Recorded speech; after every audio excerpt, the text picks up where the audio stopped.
మరణాత ప్రభునందు ప్రియమైన వార్లారా, మోషే సుకోపవాస ధ్యానములలో 37వ దినము దైవ ధ్యానము కొరకు ఆసక్తి కలిగి దైవవాక్కు కొరకు ఎదురు చూచుచున్న మీ అందరి మీద దేవుని యొక్క కృప, మహిమ, ఆశీర్వాద, స్వస్థత, సమృద్ధి తండ్రి ప్రకాశింపచేయునుగాక.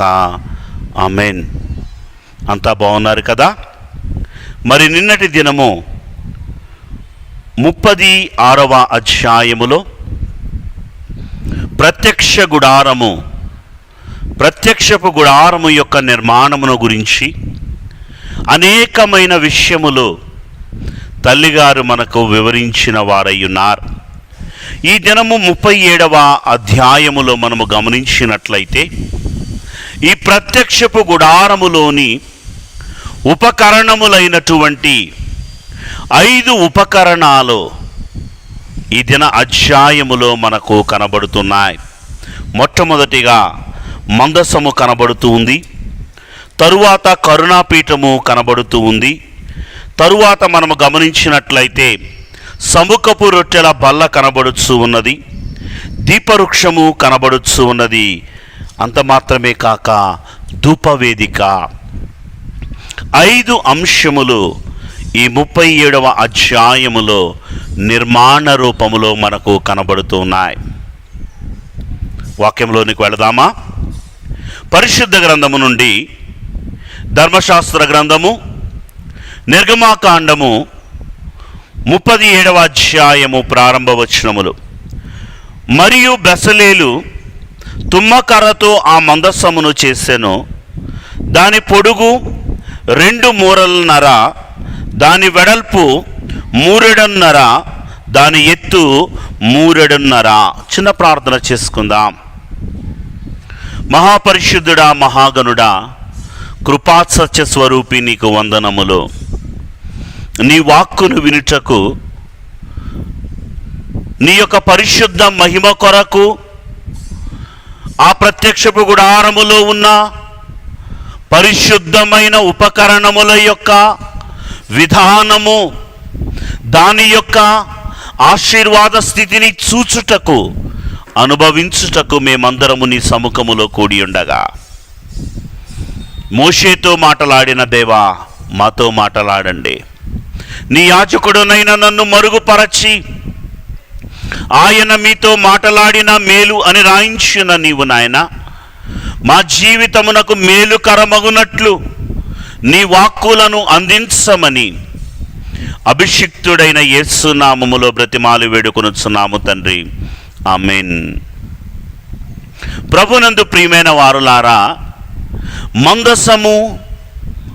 మందసము యొక్క నిర్మాణమును గురించి 25వ అధ్యాయములో మందసములో ఉన్న ప్రాముఖ్యమైన స్థితులను గురించి అనేకమైన విషయములను మనము క్షుణ్ణంగా ధ్యానించిన వారమై ఉన్నాం.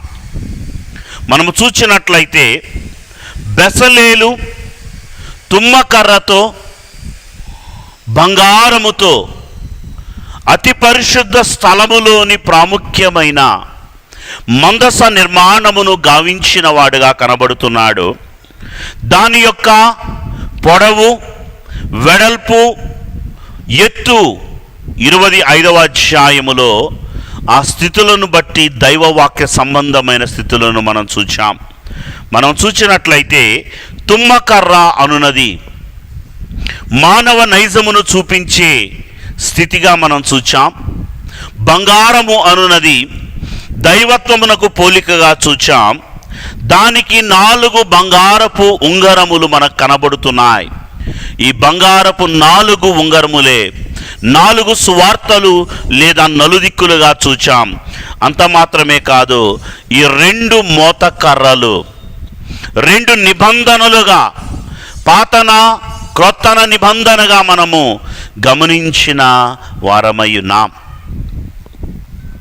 మనము గమనించినట్లయితే మందసములో కనబడుచున్న ఉపకరణాలు పరిశుద్ధ గ్రంథములో 2 విధములుగా మనకు కనబడుతున్నాయి.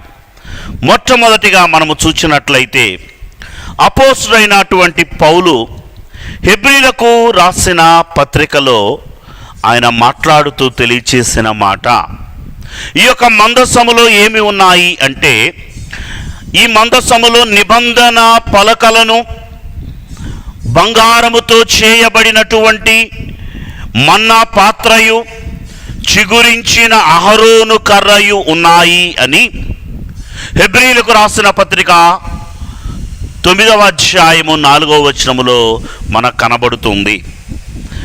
రాజులు మొదటి గ్రంథము 8వ అధ్యాయము 9వ వచనములో చూస్తే, ఇశ్రాయేలీయులు ఐగుప్తు దేశము నుండి వచ్చినప్పుడు యెహోవా వారితో నిబంధన చేయగా మోషే తాను హోరేబునందు ఆ పలకలను మందసములో ఉంచెను. దానిలో ఆ 2 రాతి పలకలు తప్ప మరి ఏమీయూ లేకపోయెను. ఈ రెండింటిలో ఏది కరెక్ట్? రాజుల గ్రంథములో రాయబడిన మాటేమో ఆ మందసములో కేవలము శాసనములు గల పలకలు తప్ప ఏమీయూ లేకపోయినా అని ఉంది. హెబ్రీ పత్రికలేమో మందసములో శాసనము గల పలకలు, బంగారు మన్నా పాత్ర, చిగురించిన అహరోను కర్ర కనబడుచున్నాయి అని ఉంది. ఈ రెండింటిని బట్టి వేదాంత పండితులైన వారి మధ్య అనేకమైన సందిగ్ధాలు నెలకొని ఉన్నాయి. ప్రభునందు ప్రియమైన వారలారా, మనం గమనించినట్లయితే ఏమీ లేదండి, ఈ రెండింటిలో ఉన్న తేడా ఒకటే, అవి చూచిన కాలములో. హెబ్రీ పత్రిక 9వ అధ్యాయములో చూచినప్పుడైతే మన్నా పాత్ర కనబడుతుంది, చిగురించిన అహరోను కర్ర కనబడుతూ ఉంది, శాసనములు గల పలకలు కనబడుతున్నాయి. ఇవి ప్రత్యక్షపు గుడారములో వారి యొక్క ప్రయాణ స్థితిలో వారు ఉంచిన ఉపకరణములు లేదా వస్తువులు. కానీ రాజుల కాలములోనికి వచ్చేటప్పటికి దేవాలయములో మందసాన్ని ఉంచడానికి తెచ్చినప్పుడు మందసములో కేవలము శాసనములు గల పలకలు తప్పితే ఏమీయూ లేవు. కేవలము శాసనము గల పలకలు కలిగిన మందసాన్ని మాత్రమే దేవాలయములోనికి తీసుకొని వచ్చినట్లుగా మనం చూస్తున్నాం. ప్రభునందు ప్రియమైన వారలారా, ఈ మందసమును గురించి కొన్ని విషయాలను మీతో నేను చెప్పి ముందుకు వెళ్ళాలని కోరుకుంటూ ఉన్నాను. ఈ యొక్క మందసమును మనము చూస్తే పరిశుద్ధ గ్రంథములో 7 పేర్లుతో పిలువబడుచున్నది ఈ యొక్క మందసము. మొట్టమొదటిగా మనము చూచుచున్న మాట మనము చూస్తే మందసము అని తెలియపడుతూ ఉంది ఈ యొక్క అధ్యాయములో. అంత మాత్రమే కాదు, మరికొన్ని పేర్లను మనం చూస్తే ఈ మందసమునకు ఉన్న మరి ఒక పేరే సాక్ష్యపు మందసము. ఎందుకు దీనిని సాక్ష్యపు మందసము అన్నారు అంటే, నిర్గమాకాండము 31వ అధ్యాయములో దేవుడు శాసనము కలిగిన పలకలను మోషేకిచ్చాడు. పలకలు పగిలిపోయిన తరువాత మరలా మోషే అటువంటి పలకలను తీసుకొని వెళ్ళగా దేవుడు తన శాసనములను ఆ పలకల మీద రాశాడు. రాయబడిన శాసనములు ఈ యొక్క మందసములో ఉన్నవి కనుక ఈ మందసాన్ని మనం చూచినట్లయితే సాక్ష్యపు మందసం. ఇశ్రాయేలీలకు దేవుని ప్రజలకు మధ్య ఇది ఒక సాక్ష్యము అని చెప్పడానికే ఈ మందసముకున్న మొదటి పేరు సాక్ష్యపు మందసము. రెండవదిగా మనము చూచినట్లయితే ఈ మందసమునకున్న రెండవ పేరు నిబంధన మందసము. సంఖ్యాకాండము 10వ అధ్యాయములో ఈ విషయాన్ని మనము చూడగలుగుతున్నాం. సంఖ్యాకాండము 10వ అధ్యాయము 33వ వచనములో వారు కొండ నుండి 3 దినములు ప్రయాణము చేసిరి. వారికి విశ్రాంతి స్థలము చూచుటకు ఆ 3 దినముల ప్రయాణములో యెహోవా నిబంధన మందసము వారికి ముందుగా సాగెను. రెండవ పేరు మనం చూస్తే యెహోవా నిబంధన మందసము లేక నిబంధన మందసముగా కనబడుతుంది. మూడవ పేరును మనము చూచినట్లయితే సర్వలోకనాథుడగు యెహోవా నిబంధన మందసము అని మూడవ పేరు మనకు యెహోషువ గ్రంథము 3వ అధ్యాయములో కనబడుతుంది. యెహోషువ గ్రంథము 3వ అధ్యాయము 13వ వచనములో సర్వలోకనాథుడగు యెహోవా నిబంధన మందసమును యాజకులైన వారు మోస్తూ ఉన్నారు. 1 సాక్ష్యపు మందసము, 2 యెహోవా నిబంధన మందసము, 3వదిగా సర్వలోకనాథుడగు యెహోవా నిబంధన మందసము. 4వదిగా మనం చూసినట్లయితే సమూయేలు మొదటి గ్రంథము 3వ అధ్యాయము 3వ వచనములో మనము చూసినట్లయితే దేవుని మందసము అని కనబడుతూ ఉంది. ఇది 4వ పేరు. సమూయేలు అనుదినము కూడా ఈ దేవుని మందసము ఎదుటని ఆయన పరుండేవాడు అని ఈ సమూయేలు 3వ అధ్యాయము మనకు తెలియచేస్తుంది. 4వ పేరు దేవుని మందసం. 5వ పేరును మనం గమనించినట్లయితే రాజులు మొదటి గ్రంథము 2వ అధ్యాయము 26వ వచనములో రాయబడిన మాట సొలొమోను తెలియచేయుచున్న ఒక చక్కని మాట మనకు కనబడుతూ ఉందండి. తరువాత రాజయాజకుడైన అబ్యాతారునకు సెలవిచ్చున్నదేమనగా, అనాతులో నీకు కలిగిన పొలమునకు వెళ్ళుము, నీవు మరణమునకు పాత్రుడవైతివి గాని నీవు నా తండ్రి అయిన దావీదు మందిర దేవుడైన యెహోవా మందసమును మోసి. మనము చూస్తే 5వ పేరు దేవుడైన యెహోవా మందసము. ఇది మందసముకున్న 5వ పేరు. 6వ పేరును మనం చూసినట్లయితే 2వ దినవృత్తాంతముల గ్రంథము 35వ అధ్యాయము 3వ వచనములో కనబడుతుంది. ఈ మందసముకున్న 6వ పేరు పరిశుద్ధ మందసము అని మనం చూస్తున్నాం. సొలొమోను దేవాలయములో మందసమును నిలవబెట్టినప్పుడు మనం చూచినట్లయితే దీనికి పెట్టిన పేరు పరిశుద్ధ మందసము. ప్రభునందు ప్రియమైన వారలారా, 7వదిగా మనం చూచినట్లయితే ఒకే ఒక మాటను చూచి ముందుకు వెళదాం. 132వ కీర్తన 8వ వచనములో యెహోవా లెమ్ము, నీ బలసూచకమైన మందసముతో కూడా రమ్ము, నీ విశ్రాంతి స్థలములో ప్రవేశించుము.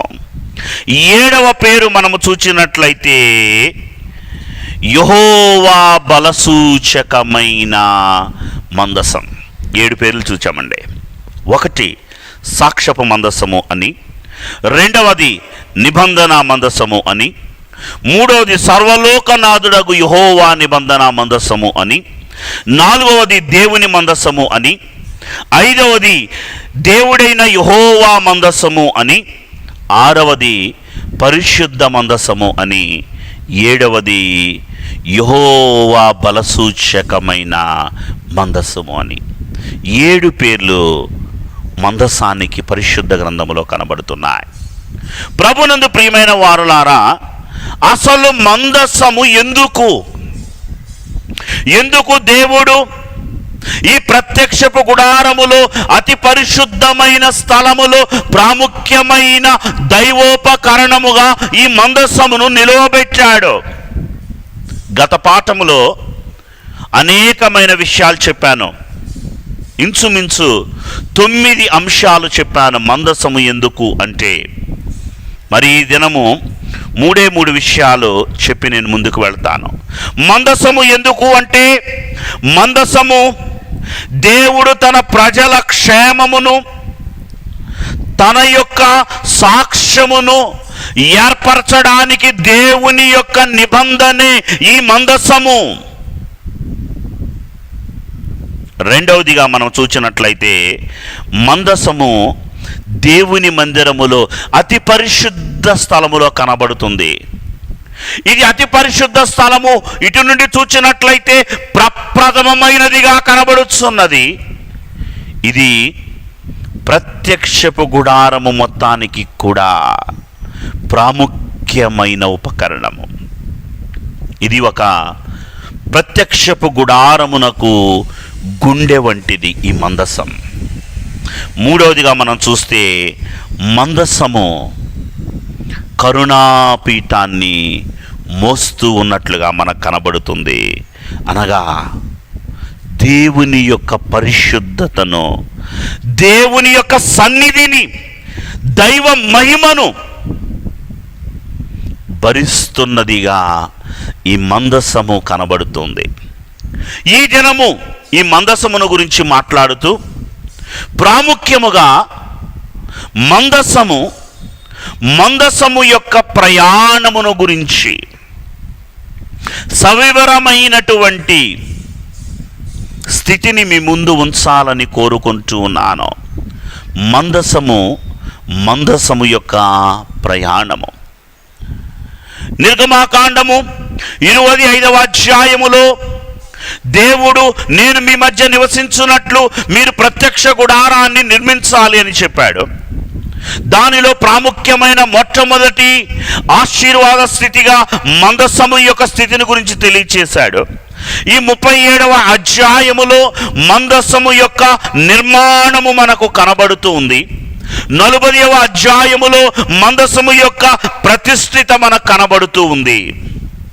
ప్రభునందు ప్రియమైన వార్లారా, ఇక్కడ నిర్మించబడి ప్రతిష్ఠించబడిన ప్రత్యక్షపు గుడారములోని అతి పరిశుద్ధ స్థలములో ఉన్న ఈ మందసము ఈ సీనాయి కొండ మీద 11 నెలల 20 దినములు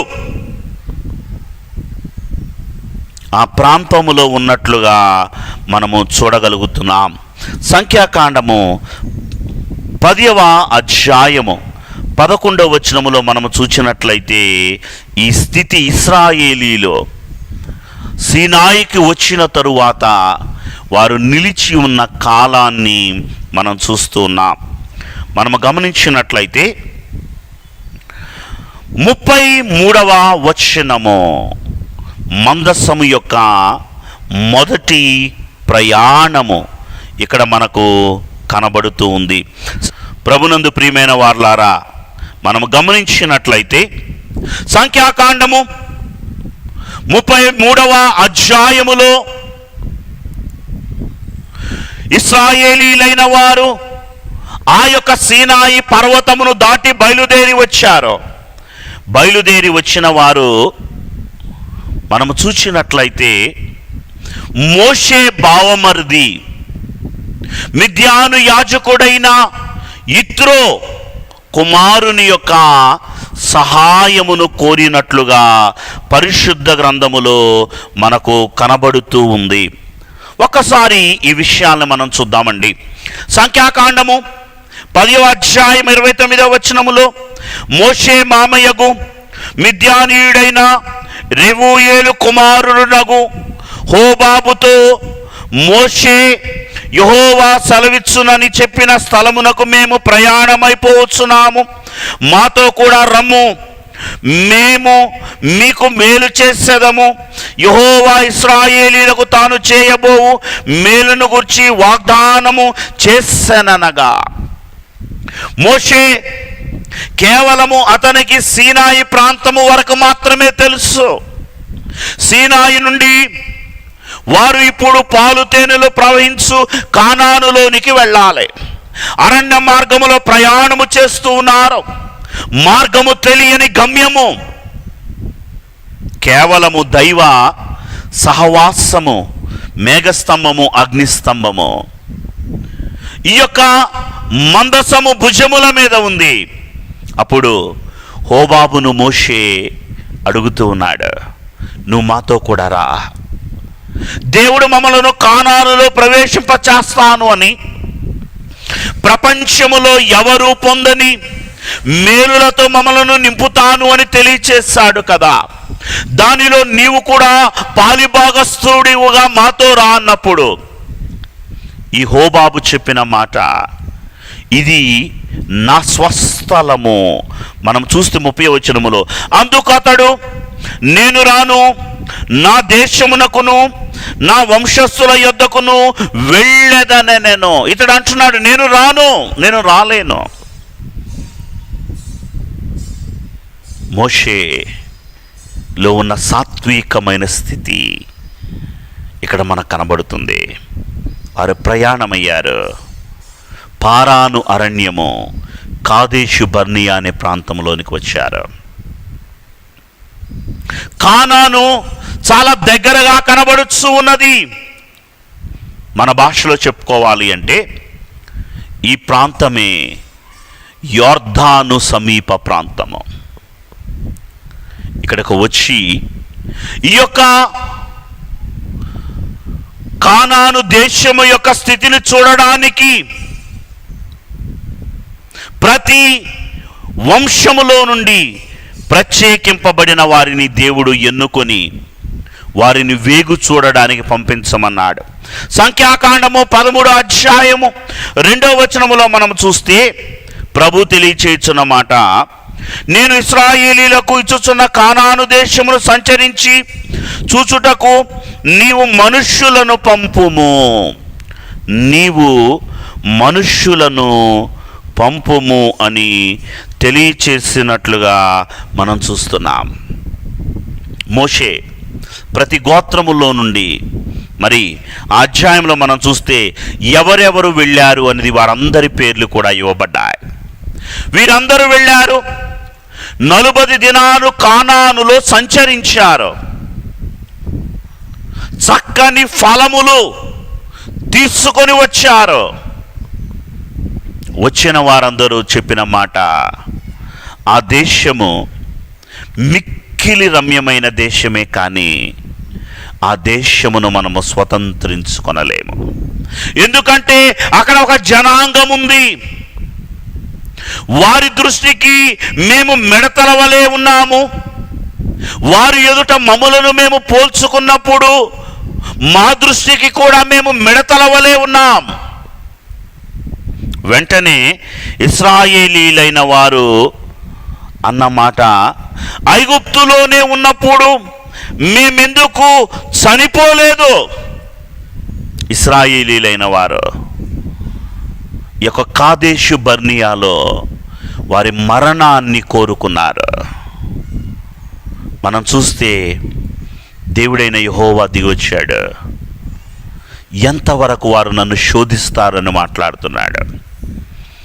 చూడడానికి వెళ్ళిన ఈ యొక్క 12 మందిలో కేవలము 2 మాత్రమే చక్కని సాక్ష్యాన్ని చెప్పారండి. ఎవరు ఆ 2 అని మనం చూసినట్లయితే, ఒకరు కాలేబు, రెండవ వారు యెహోషువ. వారు అంటున్నారు, అయ్యలారా, ఖచ్చితముగా మనము ఆ దేశమును స్వతంత్రించుకుంటాం. సమాజమంతా వారి మీద రాళ్ళు రువి వారిని చంపాలి అనుకుంటే, ప్రత్యక్షపు గుడారం ఎదుట 2 యవనస్తులు కాలేబు, యెహోషువ తమ వస్త్రములను చించుకొని ఖచ్చితంగా మనం వారిని గెలవగలము అని మాట్లాడిన వారై ఉన్నారు. అయితే ఒకే ఒక మాటను చూపించి ముందుకు వెళతాను. సంఖ్యాకాండములో మనం చూసినట్లయితే ప్రభు అంటున్నారు, వారు 40 దినములు ఆ దేశములో సంచరించి వారు చెడ్డ సమాచారాన్ని తెచ్చారు. కాబట్టి ఆ చెడ్డ సమాచారమును బట్టి వారు 40 సంవత్సరములు ఈ అరణ్యములోనే తిరుగుతారు. వారు మరణాన్ని కోరుకున్నారు కాబట్టి ఈ అరణ్యములోనే వారు మరణమవుతారు. వారి పిల్లలు మాత్రమే ప్రవేశిస్తారు అని సంఖ్యాకాండము 14వ అధ్యాయము 34వ వచనములో ప్రభు తెలియచేస్తున్నట్లుగా మనం చూస్తున్నాం. మీరు ఆ దేశమును సంచరించి చూచి 40 దినముల లెక్క ప్రకారము దినమునకు 1 సంవత్సరము చొప్పున 40 సంవత్సరములు మీ దోష శిక్షను భరించి నేను మిమ్ములను రోసివేసినట్లు తెలిసికొందురు. ఎందుకు ఇశ్రాయేలీలు 40 సంవత్సరములు నిజానికి కాదేషు బర్నియా నుండి 8 దినముల ప్రయాణమే ఈ యొక్క కానాను. కానీ 40 సంవత్సరములు ఎందుకు అరణ్యములో వారు ప్రయాణం చేశారంటే కారణం ఇదే. ప్రభునందు ప్రియమైన వారలారా, మనము చూచినట్లయితే మోషే కూడా ఆ పాలు తేనెలు ప్రవహించు కానానులోనికి వెళ్ళలేదు. సంతోషం, ముందుకు వెళదాం. 1, సీనాయి పర్వతం మీద నుండి దిగి వచ్చినప్పుడు మందసము వారి ముందు నడిచింది. 2వదిగా పారాను అరణ్యములో నిలిచింది మందసము. 3వదిగా మనము చూచినట్లయితే యెహోషువ కాలములో, యెహోషువ గ్రంథము 3వ అధ్యాయము 13వ వచనము నుండి మనము చూసినట్లయితే వారు ప్రయాణములో కానానులోనికి ప్రవేశిస్తూ ఉన్నప్పుడు వారికి ఎదురైన ఒక సమస్య యోర్దాను నది. యోర్దాను అనగా అర్థము మరణము. యోర్దాను నదిని దాటాలి. మందసము యాజకులైన వారు వారి భుజముల మీద పెట్టుకొని యాజక వస్త్రముతో యోర్దాను నదిలో వారు కాలు మోపగానే యోర్దాను నది ఏకరాశిగా ఆదాము పురము యొద్ద ఆగిపోయినట్లుగా మనం చూస్తున్నాం. 3వదిగా మనం చూస్తే మందసము ఆదాము పురము యొద్ద ఏకరాశిగా నీటిని నిలిపింది. 4వదిగా మనం చూస్తే మందసము యొక్క ప్రయాణము యెహోషువ గ్రంథము 6వ అధ్యాయము 12వ వచనము నుండి మనకు కనబడుతూ ఉంది. గొప్ప రాజ్యము, గొప్ప పట్టణము, కోట గోడలు కలిగిన పట్టణము, గొప్ప సంపద కలిగి ఖర్జూర వృక్షములు కలిగిన పట్టణము, సౌందర్యవంతమైన పట్టణము, రమ్యమైన పట్టణము యెరికో. మందసముతో యాజకులైన వారు యెరికో చుట్టూ తిరిగినప్పుడు కోట గోడలు కూలిపోయాయి. యెరికో మీద విజయాన్నిచ్చింది. 4వదిగా చూస్తే, 5వదిగా మనము చూసినట్లయితే యెహోషువ గ్రంథము 7వ అధ్యాయము 6వ వచనములో మనకు కనబడుతుంది మందసము ప్రార్థనా స్థలమయ్యింది. ఎందుకు నేను ఈ మందసాన్ని గురించి చెప్తున్నాను అంటే, ప్రత్యక్షపు గుడారము సీనాయి యొద్ద తప్ప మనకు ఎక్కడా కనబడటం లేదు. ఇప్పుడు ప్రత్యక్షపు గుడారము అంటే కేవలము మందసమే. వారు యెరికోలో విజయమును పొందారు.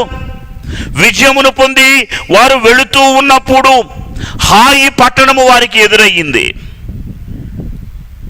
కొంతమంది వెళ్ళి హాయి పట్టణ స్థితిగతులను చూచారు. వారు వచ్చి యెహోషువకు తెలియచేసిన మాట, అయ్యా, హాయి పట్టణము చాలా చిన్నది, పెద్ద యెరికోనే జయించాం. హాయి ఎంత కేవలము 2-3 వేల మందిని మనం వెళితే చాలు, ఒక్క దినములోనే ఈ హాయి పట్టణాన్ని మనం గెలిచేయచ్చు. ప్రభునందు ప్రియమైన వారలారా, మనం చూస్తే ఒకే ఒక మాటను చూపించాలని కోరుకుంటున్నానండి. యెహోషువ గ్రంథము 7వ అధ్యాయము 6వ వచనంలో, యెహోషువ తన బట్టలు చింపుకొని తానును ఇశ్రాయేలీయుల పెద్దలను సాయంకాలము వరకు యెహోవా మందసము ఎదుట నేల మీద ముఖములు మోపుకొని తమ తలల మీద ధూళిని పోసుకొని దేవుని ఎదుట విలాపముతో ప్రార్థన చేస్తూ ఉన్నారు. మందసము హాయి దగ్గర ప్రార్థనా స్థలమయ్యింది. ఎందుకంటే మనందరికీ బాగా తెలుసు, యెరికో శపితమైనది, దానిలో సమస్తాన్ని నాశనము చేయమన్నప్పుడు ఒక వ్యక్తి యెరికోలో శాపగ్రతమైన దాన్ని దాచుకొనుటను బట్టి ఇశ్రాయేలీయులకు ఓటమి కలిగిన ప్రదేశము. తరువాత దేవుని యొద్ద దేవుడు బయలుపరచగా మరలా వారి మీద విజయాన్ని పొందారు. 6వదిగా మనం చూస్తే ఈ యొక్క మందసము షిలోహు మందిరములోనికి వచ్చింది. ఇందాకే మనం చూచాం, సమూయేలు మొదటి గ్రంథము 3వ అధ్యాయములో సొలొమోను షిలోహు మందిరములో మందసము ఎదుట పరుండేవాడు. అక్కడ నుండే దేవుడు సమూయేలును పిలిచాడు. ప్రభునందు ప్రియమైన వారలారా, మనం చూచినట్లయితే మందసము షిలోహులోనికి వచ్చింది. ఆ షిలోహు నుండి కూడా అనేకమైన ప్రయాణాలు మనకు కనబడుతున్నాయి. మరికొన్ని మాటలు చాలా క్లుప్తంగా చెప్పి ముందుకు వెళ్తాను.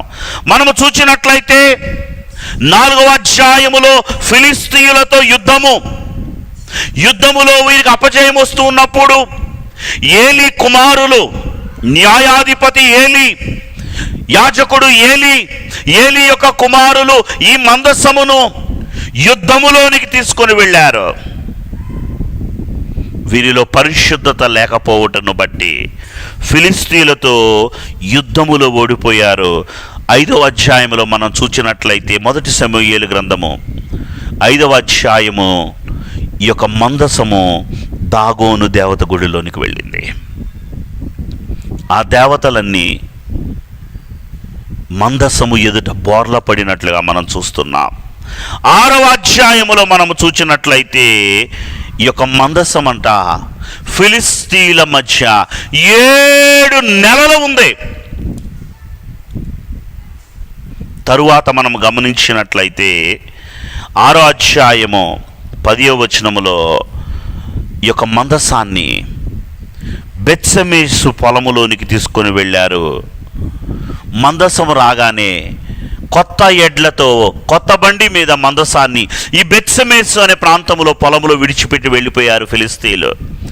ఏముందా ఈ మందసములో అని ఆ మూతను తీయడానికి ఆ ప్రాంతపు ప్రజలు ప్రయత్నించినప్పుడు 50,000 మంది చనిపోయినట్లుగా మొదటి సమూయేలు గ్రంథము 6వ అధ్యాయము 10వ వచనంలో కనబడుతుంది.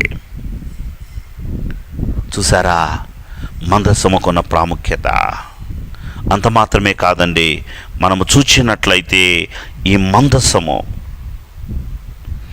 20 సంవత్సరాలు కిర్యాతరీములో ఉన్నట్లుగా మొదటి సమూయేలు గ్రంథము 7వ అధ్యాయము 1వ వచనంలో మనకు కనబడుతుంది.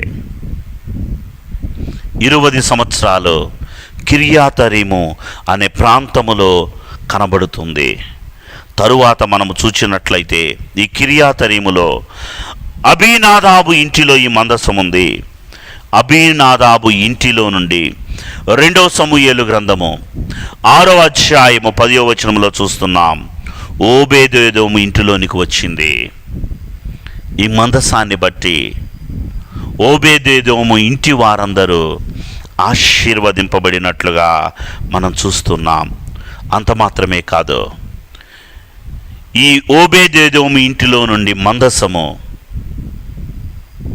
సొలొమోను కట్టించిన దేవాలయంలోనికి వచ్చింది. ఇంచుమించు 12 ప్రయాణ స్థితులు మీకు తెలియచేశాను. మందసము యొక్క ప్రయాణము సొలొమోను దేవాలయములోనికి వచ్చింది. ఎప్పటి వరకు అంటే సొలొమోను దేవాలయాన్ని కట్టాడు. తరువాత సొలొమోను యొక్క యూదా రాజ్యములో చివరి రాజైన సిద్కియా కాలము వరకు 2వ రాజుల గ్రంథము 24వ అధ్యాయములో ఈ విధానము అతని పరిపాలన స్థితి మనకు కనబడుతుంది. నెబ్కద్నెజరు దండెత్తి వచ్చాడు. బబులోను రాజు ఇశ్రాయేలీలను నాశనము చేశాడు. దేవాలయాన్ని కొల్లగొట్టాడు. దేవాలయములోని పాత్రలన్నీ ఎత్తుకుపోయాడు. కానీ మందసము మాత్రము అదృశ్యమయ్యింది. మందసము ఇప్పుడు ఎక్కడ ఉంది? ఇది అనేకులలో ఉన్న ప్రశ్న. రాకడకు మందసము కూడా ఒక సూచనే. చాలామంది ఎన్నో ఫొటోస్లో మందసము యెరూషలేములోనే ఉందని, మందసము ప్రభువును సిలువ వేసిన ఆ కల్వరి క్రింద ప్రాంతములో కొండ కింద ఉందని ఎన్నో ఫొటోస్ పెడుతున్నారు. ఇవన్నీ ఫేక్ ఫొటోస్ అండి, అవి కరెక్ట్ కాదు. ఎందుకంటే దేవుని యొక్క మహాకృపను బట్టి నేను 16 పర్యాయములు ఆ ప్రాంతములోనికి వెళ్ళిన వాడను. ఆ ప్రాంతములో ఉన్న ప్రతి ఒక్కటి కూడా క్షుణ్ణంగా తెలిసిన వాడను. మందసము యెరూషలేములో లేదు. మరి మందసము ఎక్కడ ఉంది? మందసము ఎక్కడ ఉంది అంటే నేను మీకు చెప్తాను. కావాలంటే మీరు గూగుల్లో కూడా దాన్ని మీరు సర్చ్ చేయొచ్చు. ప్రభునందు ప్రియమైన వారలారా, మందసము ఇప్పుడు ఎక్కడుందయ్యా అంటే ఇథియోపియాలోని ఆక్సూమ్ అనే ప్రాంతములో సెయింట్ మేరీ ఆఫ్ జోన్ అనే బెసలికా చర్చ్ అడుగు భాగములో ఈ యొక్క మందసము దాచబడి ఉంది ఇప్పటికి. అదేంటి, నెబుకద్నెజరు దండెత్తి వచ్చినప్పుడు మందసము దేవాలయములో నుండి అదృశ్యమైంది. మరి ఆఫ్రికా దేశములోనికి ఎలా వెళ్ళింది అంటే దీని వెనకాల ఒక పెద్ద కథే ఉంది. చాలా క్లుప్తంగా చెప్తాను. ఈ విషయాన్ని మనం చూసినట్లయితే సొలొమోను కాలములో ఒక గొప్ప రాణి సొలొమోను దేశాన్ని సందర్శించింది. ఈమె ఎవరయ్యా అంటే షేబా దేశపు రాణి. ఈమెను గురించి కేవలము పాత నిబంధనలోనే కాదు, క్రొత్త నిబంధనలో ప్రభు అయిన యేసుక్రీస్తు కూడా ప్రస్తావించినట్లుగా మత్తయి సువార్త 12వ అధ్యాయము 42వ వచనములో మనం చూస్తున్నాం. ప్రభు ప్రస్తావిస్తూ షేబా దేశపు రాణి వారిని విమర్శ చేయడానికి వస్తుంది అని తెలియచేశాడు. ఇదేంటి, షేబా దేశపు రాణి అన్యురాలు, ఈమె సొలొమోనును గురించి, సొలొమోను ఘనతను గురించి తెలుసుకొని సొలొమోను రాజ్యములోనికి చూడడానికి వచ్చింది. వచ్చిన తరువాతే యెహోవాను గురించి తెలుసుకుంది. మరి ఈమె తీర్పు తీర్చటం ఏంటి? ఏమీ లేదండి. సొలొమోనుకు బహుభార్యలు అని మనం చూచాం. ఈ షేబా దేశపు రాణిని కూడా వివాహమాడినట్లు మనకు చరిత్రలో కనబడుతుంది. మనం చూస్తే 14 స్టేషన్స్ యేసు ప్రభు సిలువనెత్తుకొని నడిచిన 14 స్టేషన్స్ ఇశ్రాయేలు దేశంలో మనకు కనబడతాయి. ఆ స్టేషన్స్లో 9th స్టేషన్ మనం దాటి లోపలికి వెళ్ళేటప్పుడు ఈ యొక్క ఇథియోపియా వారు, షేబా దేశపు రాణి వారు నిర్మించిన ఒక దేవాలయము మనకు కనబడుతుంది. ఆ దేవాలయములో నుంచే మనము ఈ యొక్క 11th స్టేషన్లోనికి వెళ్ళేవారమై ఉంటాం. ఏంటి అంటే షేబా దేశపు రాణిని సొలొమోను వివాహం చేసుకున్నాడు. సొలొమోను ద్వారా కుమారులు కలిగారు. వారు ఆ యొక్క ప్రాంతాన్ని పరిపాలిస్తున్నారు. ఎప్పుడైతే నెబుకద్నెజరు దండెత్తి వచ్చాడో యెరూషలేము దేవాలయములో ఉన్న ఆ మందసాన్ని ఈ సిద్కియా రాజు చేసిన ఒకే ఒక మంచి పని, మందసమును వారి యొద్ద నుండి ఆ యొక్క షేబా దేశపు రాణి యొక్క కుమారుల యొద్దకు పంపించాడు. ఈమె పేరును మనము చూచినట్లయితే చరిత్రలో ఈమెకున్నటువంటి నిజమైన పేరు బిల్కిత్. ఈమె షేబా దేశానికి రాణి. ఈమె పేరేంటయ్యా అంటే బిల్కిస్గా మనం చూస్తూ ఉన్నాం. సంతోషం ప్రభునందు ప్రియమైన వారలారా. మందసము ఇప్పుడు ఎక్కడుందయ్యా అంటే ఈ యొక్క ఇథియోపియా దేశంలో ఉంది. దీనిని ఇశ్రాయేలీల యొక్క మత ప్రధానులు రబ్బాయిస్ కూడా ఆమోదించారు. ఇదే మందసం, దేవాలయ నిర్మాణము వరకు మీరు మీ దగ్గరే ఉంచండి అని వారితో ఒక ప్రత్యేకమైన ఒప్పందమైనట్లుగా మనకు BBC న్యూస్ ద్వారా అది మనకు నెట్లో కూడా కనబడుతూ ఉంది. ప్రభునందు ప్రియమైన వారలారా, మందసము యొక్క 13 స్థితులు మీకు చూపించాను. ఇంకొకటి చెప్పి నేను ముందుకు వెళ్తాను. ప్రకటన గ్రంథము 11వ అధ్యాయము 19వ వచనంలో చూస్తే ఇక్కడ కూడా పరలోకములో మందసము కనబడుతుంది. పరలోకములో మందసం కనబడటం ఏంటి అంటే, మందసము భూమి మీద లేదా, మందసము పరలోకములోనికి వెళ్ళింది అనేవారు కొంతమంది. కాదండి, పరలోకములో ఉన్న మందసము వేరు, భూలోకములో ఉన్న మందసము వేరు. ఖచ్చితంగా ప్రభు చెప్పిన మాటను ఒకటి చెప్తాను. మన్నైనది తిరిగి వెనుకటికి మంటికే చేరును. మానవ శరీరము మన్ను, ఇది మంటిలోనికి వస్తుంది. ఆత్మ దేవుడు దయచేశాడు, ఆత్మ మాత్రము దేవుని యొద్దకు వెళుతుంది. ఈ యొక్క ప్రత్యక్షపు గుడారములోని ఈ మందసము తుమ్మకర్రతో, బంగారముతో, మంటిలో నుండి చేయబడిన దానితో చేయబడింది. ఇది పరలోకము వెళ్ళుట అసాధ్యము. మరి ప్రకటన గ్రంథములో ఉన్నటువంటి ఈ మందసము ఏమిటి అని మనం చూస్తే ఒక్క మాటను చూద్దాం. ప్రకటన గ్రంథము 11వ అధ్యాయము 19వ వచనములో, మరియు పరలోకమందు దేవుని ఆలయము తెరవబడగా దేవుని నిబంధన మందసము ఆయన ఆలయములో కనబడెను. దేవుని నిబంధన మందసము ఆయన ఆలయములో కనబడెను. ఈ మందసము ప్రత్యక్షపు గుడారములో మందసము ఒకటి కాదా అంటే ఖచ్చితంగా కాదు. ఎందుకంటే దేవుడు పరలోకములో ఉన్న నమూనాని భూలోకములో తన ప్రజలైన వారికి తెలియచేశాడు. ప్రకటన గ్రంథములో మనము చూసినట్లయితే, ప్రకటన గ్రంథములో ఏదెను తోటలో ఉన్నటువంటి అన్ని చెట్లు, ప్రాముఖ్యముగా జీవవృక్ష ఫలము కనబడుతుంది. ఈ యొక్క జీవవృక్ష ఫలము ఏదెను తోటలోని జీవవృక్ష ఫలమే అనేవారు కొంతమంది. ఖచ్చితంగా కాదు, ఎందుకంటే బైబిల్లోనే రాయబడ్డాయి. ఒకే ఒక మాట నేను చూపిస్తాను.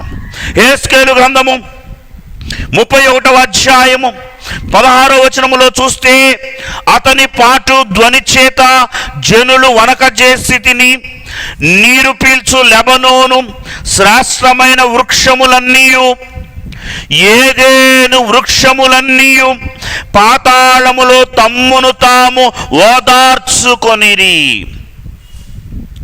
ఏదెను, అవ్వాదాములు పాపంలో పడిన తరువాత దేవుడు ఏదెనులో నుండి వారిని పంపించాడు. తరువాత ఖడ్గజ్వాలలను ఏదెను చుట్టూ నిలిపాడు, ఎక్కడ వారు జీవవృక్ష ఫలాన్ని తీసుకొని తింటారు అని. తరువాత ఈ చెట్టు ఏమైందయ్యా అంటే, చరిత్రలో మనం చూస్తే నోవాహు జలప్రళయము అనంతరము అంతరించిపోయింది. యెహెజ్కేలుకు దేవుడు చూపిస్తున్నాడు, ఏదెనులో ఉన్న చెట్లన్నంట పాతాళములో ఉండి, పరిశుద్ధత అనే ఏదెనులో ఉండవలసిన మనము పాతాళములోనికి వచ్చాము. అవ్వా ఆదాముల పాపాన్ని బట్టి అని ఏడుస్తూ ఒకదానినొకటి ఓదార్చుకుంటూ ఉన్నాయని రాయబడింది. అంటే ఒక్క దేవుని యొద్ద నుండి వచ్చిన ఆత్మ తప్ప పరలోకములోనికి ఏదీ వెళ్ళదు. పరలోకపు నమూనానే భూలోకములో మనకు కనబడుతున్నాయి. సంతోషం ప్రభునందు ప్రియమైన వారలారా, మనం చూస్తే మొట్టమొదటిగా మనము చూచినటువంటి స్థితి ఈ యొక్క మందసము యొక్క ప్రయాణములో అనేకమైన స్థితిగతులను మీ ముందు ఉంచిన వాడనై ఉన్నాను. రెండవదిగా మనం చూస్తే మనకు కరుణాపీఠము కనబడుతుంది. ఈ కరుణాపీఠాన్ని గురించి కూడా నిర్గమాకాండము 25వ అధ్యాయములో అనేకమైన విషయాలు మీకు తెలియచేశాను. ఈ కరుణాపీఠమే దేవదేవుని యొక్క మహిమ స్థానము, దేవదేవుని యొక్క మహిమ వెలుగు స్థానము. ఈ కరుణాపీఠం మీద ఇరువురు దేవదూతలైన వారు రెక్కలు తో కప్పుకొని ఉన్నట్లుగా చూస్తున్నాం. ఈ కరుణాపీఠములో నుండే దేవాది దేవుడు ఇశ్రాయేలీలతో మాట్లాడేవాడిగా మనం చూస్తూ ఉన్నాం. ఈ కరుణాపీఠము దేవుని యొక్క ప్రేమకు సాదృశ్యము. మూడవదిగా మనం చూచినట్లయితే సముఖపు రొట్టెల బల్ల మనకు ఈ అధ్యాయములో కనబడుతుంది. నిర్గమాకాండ 37వ అధ్యాయములో ఈ సముఖపు రొట్టెల బలను గురించి కూడా అనేకమైన విషయాలను అంతకు ముందు పాఠములలో నేను మీతో మాట్లాడిన వాడనై ఉన్నాను. ఒక్కసారి ఈ సముఖపు రొట్టెల బలను గురించి కొన్ని విషయాలను చూచి ముగింపులోనికి వెళదాం. నిర్గమాకాండము 37వ అధ్యాయములో మనము చూచినట్లయితే 10వ వచనము నుండి ఈ సముఖపు రొట్టెల బలను గురించి రాస్తూ, మరియు అతడు తుమ్మకర్రతో బల్లను చేసెను. దాని పొడుగు 2 మూరలు, దాని వెడల్పు 3 మూరెడు, దాని ఎత్తు 3 మూరెడున్నర. అతడు దానిని మేలిమి బంగారు రేకుతో పొదిగించి దాని చుట్టూ బంగారు జవను చేసెను. ప్రభునందు ప్రియమైన వారులారా, మనం చూచినట్లయితే సముఖపు రొట్టెల బల్ల యొక్క నిర్మాణము కనబడుతుంది. దీనిని ఇక్కడ రాసినటువంటి మాట బల్ల. ఈ యొక్క సముఖపు రొట్టెల బల్ల దేనికి సాదృశ్యముగా కనబడుతుంది అంటే దైవ సహవాసానికి సాదృశ్యముగా ఈ సముఖపు రొట్టెల బల్ల కనబడుతున్నట్లుగా మనం చూస్తూ ఉన్నాం. ఈ సముఖపు రొట్టెల బలను గురించి లేవ్యాకాండము 24వ అధ్యాయము 5వ వచనము నుండి మనం చూస్తే, ఈ పరిశుద్ధ స్థలములో ఉన్న ఈ సముఖపు రొట్టెల బల్ల, ఈ బల్ల మీద ఉంచవలసినటువంటి ఈ సముఖపు రొట్టెలను గురించి రాయబడింది. ఒకసారి చూద్దామండి. లేవ్యాకాండము 24వ అధ్యాయం 5వ వచనం. మరియు నీవు గోధుమ పిండిని తీసుకొని దానితో 12 భక్ష్యములను వండవలను. ఒక్కొక్క భక్ష్యమును సేరు పిండితో ఉండవలెను. యెహోవా సన్నిధిని నిర్మలమైన బల్ల మీద ఆరేసి భక్ష్యములు గల 2 దొంతులుగా వాటిని ఉంచవలెను. సేరు పిండితో ఒక్కొక్క భక్ష్యాన్ని, ఒక్కొక్క సముఖపు రొట్టెను తయారు చేయాలి. ఒక వరుసలో 6, మరి ఒక వరుసలో 6, 2 వరుసలుగా ఈ సముఖపు రొట్టెలను పేర్చాలి. ఈ సముఖపు రొట్టెల మీద స్వచ్ఛమైన సాంబ్రాణిని ఉంచాలి. ఇది యెహోవా ఎదుట మీ ఆహారమునకు జ్ఞాపకార్థమైన హోమము. అంత మాత్రమే కాదు, మనం చూచినట్లయితే 8వ వచనం. యాజకుడు ప్రతి విశ్రాంతి దినమున నిత్య నిబంధనను బట్టి ఇశ్రాయేలీల యొద్ద దానిని తీసుకొని నిత్యము యెహోవా సన్నిధిని దానిని చక్కపరచవలెను. ఒక సబ్బాతు దినమున దానిని పెడితే మరి ఒక సబ్బాతు దినము వరకు అవి ఆ యొక్క బల్ల మీద ఉండాలి. వాటి మీద అనుదినము సాంబ్రాణిని ఉంచాలి. సబ్బాతు దినము రోజు యాజకుడు ప్రజలందరి సమక్షములో, మనం చూచినట్లయితే తరువాత వచనములో, అది అహరోనుకును అతని సంతతి వారికి ఉండవలెను. వారు పరిశుద్ధ స్థలములో దానిని తినవలెను.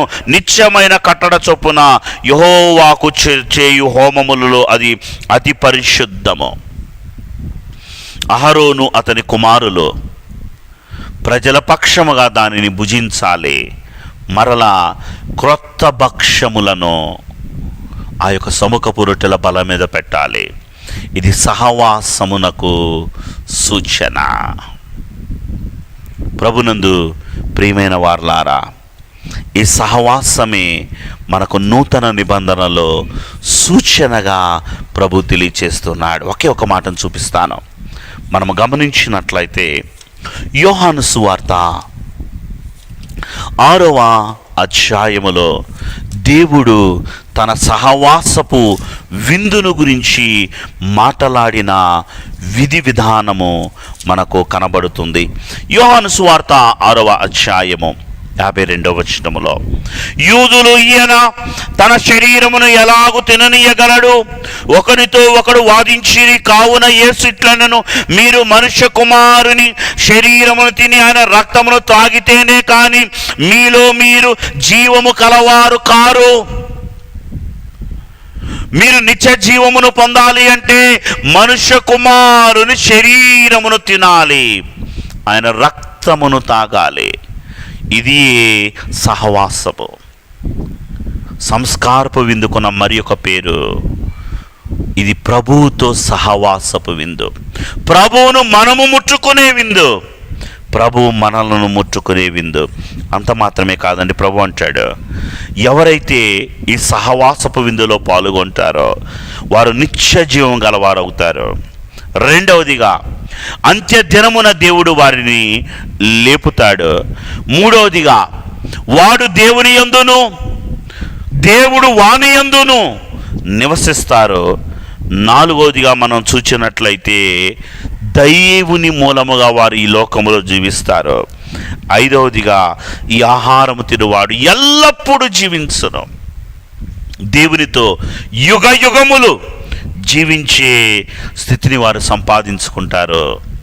ఈ సహవాసపు విందులో ఉన్న వారిని తండ్రి ఎదుట, దూతల ఎదుట ఆయన ఒప్పుకుంటాను అని తెలియచేసినట్లుగా మనం చూస్తున్నాం. మనం చూస్తే మూడవదిగా ఈ యొక్క 37వ అధ్యాయములో మనకు కనబడుతున్నది ఈ యొక్క సముఖపు రొట్టెల బల్లగా కనబడుతుంది. మూడవదిగా మనం చూచినట్లయితే ఈ నిర్గమాకాండము 37వ అధ్యాయములో మనకు కనబడుతున్నది 17వ వచనము నుండి దీపవృక్షము కనబడుతూ ఉంది. ఈ దీపవృక్షమును గురించి కూడా అనేకమైన విషయాలను నేను మీతో పంచుకొనిన వాడనై ఉన్నాను. మనం చూస్తే దీపము నిత్యము వెలుగునట్లు దీపమునకు అచ్చమైన దంచి తీసిన ఒలీవ నూనెను తేవలను అని నిర్గమాకాండము 27వ అధ్యాయములో ప్రభు 20వ వచనములో తెలియచేసిన వారై ఉన్నారు. ఈ దీపవృక్షము మేలిమి బంగారముతో బాదము పువ్వులు కలిగినదిగా బెసలీలు చేత తయారు చేయబడింది. ఈ దీపవృక్షమునకు 7 ప్రకాండములు కనబడుతున్నాయి. ఈ 7 ప్రకాండములే లోకమంతటి మీదకి పంపబడిన దేవుని యొక్క 7 ఆత్మలు అని ప్రకటన గ్రంథము 4వ అధ్యాయంలో చూచాం. 25వ అధ్యాయం వివరించుకున్నప్పుడు అనేకమైన విషయాలను ఈ దీపవృక్షమును గురించి మనము చూచినట్లుగా చూస్తున్నాం. ఏంటి ఈ యొక్క దేవుని యొక్క 7 ఆత్మలు అంటే, యెషయా గ్రంథము 11వ అధ్యాయము 2వ వచనములో ఉన్నటువంటి దేవుని యొక్క 7 ఆత్మల యొక్క స్థితిని కూడా నేను మీ ముందు ఉంచిన వాడనై ఉన్నాను. ప్రభునందు ప్రియమైన వారులారా, ఆత్మ ఒక్కటే, ఆత్మ రూపములు 7 కనబడుతున్నాయి. ఆత్మ కార్యములు 7 విధములుగా ప్రత్యక్షమవుతూ ఉన్నాయని కూడా మనం చెప్పుకొనిన వారమై ఉన్నాం. ఒకే ఒక మాటను చూచి ముందుకు వెళదాం. యెషయా గ్రంథము 11వ అధ్యాయము 2వ వచనములో, యెహోవా ఆత్మ 1 జ్ఞానము, 2 వివేకములకు ఆధారమగు ఆత్మ, 3వదిగా మనము చూచినట్లయితే ఆలోచన, 4వదిగా బలము, 5వదిగా తెలివి, 6వదిగా భయము, 7వదిగా భక్తి. 7 స్థితులు కనబడుతున్నాయి. ఈ 7 స్థితులే మన కాలములో 7 విధములుగా పనిచేస్తున్నట్లుగా పరిశుద్ధ గ్రంథంలో మనకు కనబడుతుంది. చాలా క్లుప్తంగా నేను చెప్పి ముందుకు వెళతానండి. ఏంటి ఈ 7 స్థితులు అంటే, 1 అపోస్తుల కార్యములు 1వ అధ్యాయము 8వ వచనములో మనం చూస్తున్నాం, పరిశుద్ధ ఆత్మగా. 2వ అధ్యాయములో పెంతెకొస్తు దినమున పరిశుద్ధ ఆత్మగా దిగి వచ్చాడు. ఈ పరిశుద్ధాత్మకున్న మరి ఒక పేరే యోహాను సువార్త 14వ అధ్యాయములో దేవుడు తెలియచేస్తూ అంటాడు, నేను మిమ్మల్ని అనాథులుగా విడవడము లేదు, ఆదరణకర్త అయిన ఆత్మను మీ వద్దకు పంపిస్తున్నాను. ఈ పరిశుద్ధ ఆత్మ ఆదరణకర్త అయి ఉన్నాడు. ఈ పరిశుద్ధ ఆత్మయే 15వ అధ్యాయము 25వ వచనములు అంటాడు, ఈయన సత్యస్వరూపి అయిన ఆత్మ. ఈ పరిశుద్ధాత్మే ఆదరిస్తాడు, సర్వసత్యములోనికి నడిపిస్తాడు. ఈయన సత్యస్వరూపి. అంత మాత్రమే కాదు, మనం చూచినట్లయితే ఈయన ఎవరు అంటే ఎఫెసీయులకు రాసిన పత్రిక 1వ అధ్యాయం 13వ వచనములో పౌలు గారు అంటారు, ఈయన వాగ్దానము చేయబడిన దైవాత్మ. వాగ్దానము చేయబడిన దైవాత్మగా మనం చూస్తున్నాం. 5వదిగా మనం చూస్తే రోమాపత్రిక 8వ అధ్యాయం 9వ వచనములో దేవుని ఆత్మగా పరిశుద్ధాత్ముడు పిలువబడుచున్నట్లుగా మనం చూస్తున్నాం. 6వదిగా రోమాపత్రిక 8వ అధ్యాయంలోనే మనకు కనబడుతుంది, క్రీస్తు ఆత్మ అని కూడా పరిశుద్ధాత్ముడు పిలువబడుతున్నాడు. 7వదిగా మనం చూచినట్లయితే కొరింథీయులకు రాసిన 2వ పత్రిక 8వ అధ్యాయం 18వ వచనములో ప్రభువు ఆత్మ. 7 నామములు 7 స్థితులతో ఈ పరిశుద్ధాత్మ ఒక దీపవృక్షము వలె వెలుగుతూ ఉన్నాడు, వెలిగిస్తూ ఉన్నాడు. ప్రభునందు ప్రియమైన వారలారా, ఇటు వెలుగు చేత మనందరము కూడా నింపబడాలి అని ప్రభు కోరుకుంటూ ఉన్నాడు. చివరిగా మనము చూచినట్లయితే ఈ యొక్క 37వ అధ్యాయములో మనకు కనబడుతున్న స్థితి 25వ వచనము నుండి చివరి వరకు 29వ వచనం వరకు ధూపవేదిక. ధూపము అనగా అర్థము ప్రార్థన, ధూపము అనగా అర్థము స్తుతి. దైవజనులు చెప్పిన మాట, స్తుతి చేస్తే నీ స్థితి మారిపోతుంది. ఎన్నిసార్లు చేయాలి? ఈ యొక్క ప్రత్యక్షపు గుడారములో 3 పర్యాయములు ధూపము వేసేవారు. అందుకే భక్తులైన వారి యొక్క జీవితములో 3 పర్యాయముల ప్రార్థన కనబడుతుంది. దావీదు దినమునకు 3 సార్లు ప్రార్థన చేశాడు, 5 సార్లు దేవుని స్తుతించాడు. గొప్ప రాజండి. అనేకమైన పనులు, యుద్ధాలు, దేవాలయము కొరకు అమితమైన సేకరణ, రాజ్య పరిపాలన భారము. అయినను 3 సార్లు ప్రార్థన, 5 సార్లు స్తుతి. మరి నీవు నేను ధూపవేదిక.